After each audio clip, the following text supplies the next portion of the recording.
કાંડમાં ફરાર હોસ્પિટલના માલિક કાર્તિક પટેલ સામે મોટો ખુલાસો। કાર્તિક પટેલ ન્યુઝીલેન્ડ છોડીને દુબઈ અથવા તો કતારમાં છુપાયાની શક્યતા છે। પીએમજે યોજનાના ડોક્ટરો સાથે કાર્તિક કરાતો હતો સંપર્ક કરાવ્યા બાદ ચિરાગ રાજપૂત ડોક્ટરને આપતો મોંઘી ગિફ્ટ। महत्वपूर्ण के आरोग्य विभागना डॉक्टरों सामे हवे कार्यवाही थई शके छे।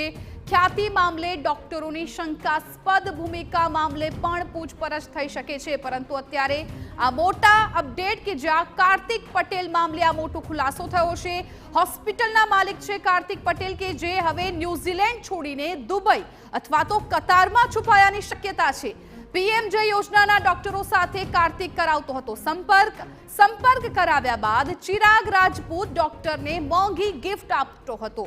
तो आरोग्य विभागना डॉक्टरों सामे पण कार्यवाही थई शके छे। ख्याति मामले डॉक्टरोनी शंकास्पद भूमिका मामले पण थई शके छे पूछपरछ। बेदरकारी साबित थता डॉक्टरोनी पण धरपकड़ थई शके छे। ख्याति होस्पिટલના પૂર્વ ડોક્ટરોની પૂછપરછમાં મોટો ખુલાસો થયો છે। 24 પૂર્વ કર્મચારી અને ડોક્ટર પૈકી 4 કર્મચારીના નિવેદન પણ લેવામાં આવ્યા। હોસ્પિટલમાં ઓપરેશનને લઈને ગેરરીતિ ચાલતી હોવાથી હોસ્પિટલ છોડી હતી। ક્રાઇમ બ્રાન્ચે ખ્યાતિ હોસ્પિટલના 4 પૂર્વ ડોક્ટરના નિવેદન પણ લેવાયા છે। તો કાર્તિક પટેલ પહેલા ન્યુઝીલેન્ડ હતો, હવે ત્યાંથી તે અન્ય જગ્યા પર ગયો હોવાની જાણકારી મળી રહી છે। મહત્વપૂર્ણ છે કે કાર્તિક પટેલ કે જે ખ્યાતિ હોસ્પિટલનો માલિક છે, જે હવે ન્યુઝીલેન્ડ છોડીને દુબઈ અથવા તો કતારમાં છુપાયાની શક્યતા વ્યક્ત કરવામાં આવી છે। પીએમજે યોજનાના ડોક્ટરો સાથે કાર્તિક છે એ સંપર્ક કરાવતો હતો અને ત્યાંથી જ આખું આ કૌભાંડ છે ચાલતું હતું। અમારા સંવાદદાતા હરીન માત્રવાડિયા ફોન લાઈન પર જોડાઈ ગયા છે વધુ માહિતી આપવા માટે। હરીન, આ ખ્યાતિ હોસ્પિટલનો માલિક કે જે પહેલા ન્યુઝીલેન્ડ હોવાની વાત હતી, હવે ત્યાંથી અન્ય સ્થળ પર ગયો છે, શું સંપૂર્ણ વિગતો મળી રહી છે?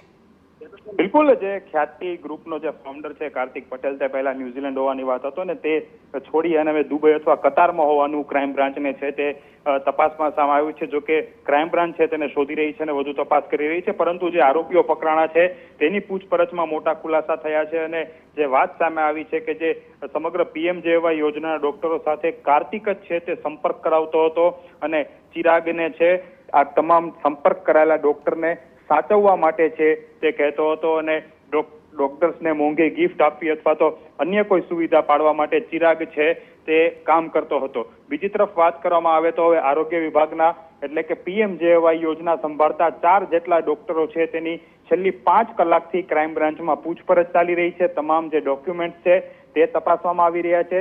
4 શંકાસ્પદ ડોક્ટરો કે જેમની શું ભૂમિકા છે, ખ્યાતિ હોસ્પિટલના કોઈ કર્મચારી, કાર્તિક પટેલ, ચિરાગ રાજપૂત કે અન્ય કોઈ વ્યક્તિ સાથે આ ડોક્ટર્સની સંડોવણી છે કે નહીં, મિત્રતા છે કે નહીં, તેની તપાસ કરવામાં આવી રહી છે। જો કોઈ શંકાસ્પદ વ્યક્તિ લાગશે અથવા તો કોઈ ડોક્યુમેન્ટ્સના આધારે ક્રાઇમ બ્રાન્ચને સાબિતી મળશે તો ક્રાઇમ બ્રાન્ચ આ ડોક્ટરની વિરુદ્ધ પણ કાયદેસરની કાર્યવાહી છે તે કરશે। બીજી મહત્વની વાત સામે આવી છે કે અત્યાર સુધીમાં ખ્યાતિ હોસ્પિટલમાં કામ કરી ચૂકેલા જે ડોક્ટર્સ અને કર્મચારીઓ છે એટલે કે પૂર્વ કર્મચારીઓ છે તેવા 24 કર્મચારીઓને બોલાવવામાં આવ્યા હતા અને તેમના નિવેદનમાંથી 4 જે કર્મચારીઓ છે તેમના નિવેદન લેવાના છે અને તેમને સાક્ષી પણ બનાવવામાં આવ્યા છે। મહત્વનું છે કે ક્રાઇમ બ્રાન્ચ આજે જે આરોપીઓને લઈને તેમના ઘરનું સર્ચ ઓપરેશન હાથ ધરશે, ઘરે જશે અને ત્યાંથી જે મહત્વના દસ્તાવેજ છે અથવા તો કોઈ ડિજિટલ પુરાવા છે તે કબજે કરવાની કાર્યવાહી કરશે। જી બિલકુલ હરીન, આભાર સમગ્ર માહિતી બદલ। તો ખ્યાતિકાંડ મામલે અત્યારે સીબીઆઈ છે તપાસ કરી રહી છે ને તપાસમાં ખુલાસો થયો છે કે જે માલિક છે કાર્તિક પટેલ કે જે હવે ન્યુઝીલેન્ડથી દુબઈ અથવા તો કતાર જતો રહ્યો હોય એ પ્રકારની વિગતો છે। સાથે સાથે જે 24 પૂર્વ કર્મચારીઓ તેમના પણ નિવેદનો લેવામાં આવ્યા છે। તો ખ્યાતિ